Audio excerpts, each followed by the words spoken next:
Hello, mobile gardeners. In van life, space is a precious resource, but that doesn't mean you can't enjoy a lush garden.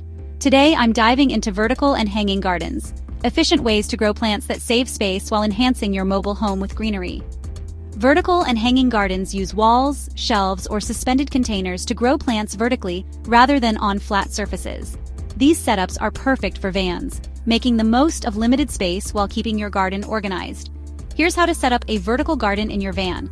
Use modular planters that attach to walls or stackable containers for compact growth. Securely mount the structure to your van's interior to prevent movement during travel. Include a drip irrigation system or water trays to simplify watering and avoid spills. For hanging gardens, choose lightweight containers to reduce strain on hooks or mounting points. Use sturdy hooks or macramé holders to secure your plants safely. Place them near windows or under grow lights to ensure they get enough light. Here's why vertical and hanging gardens are great for van life. Efficient use of space. Grow more plants without taking up valuable floor space. Improved air quality. Add greenery to your van to help purify the air. Enhanced aesthetics. Bring nature indoors for a cozy, vibrant living space. Increased variety. Grow herbs, small vegetables, or decorative plants, all within reach. To keep your vertical or hanging garden thriving, choose lightweight plants like herbs, succulents, or small greens for easier maintenance. Secure pots and planters to avoid spills or damage while driving. Regularly check for pests and ensure plants get proper light and water.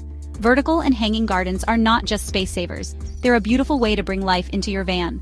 With a little creativity, you can transform even the smallest spaces into a thriving garden. If you're inspired to create your own vertical or hanging garden, hit that subscribe button for more van life gardening tips. Share your garden setups or questions in the comments below, and let's keep growing together.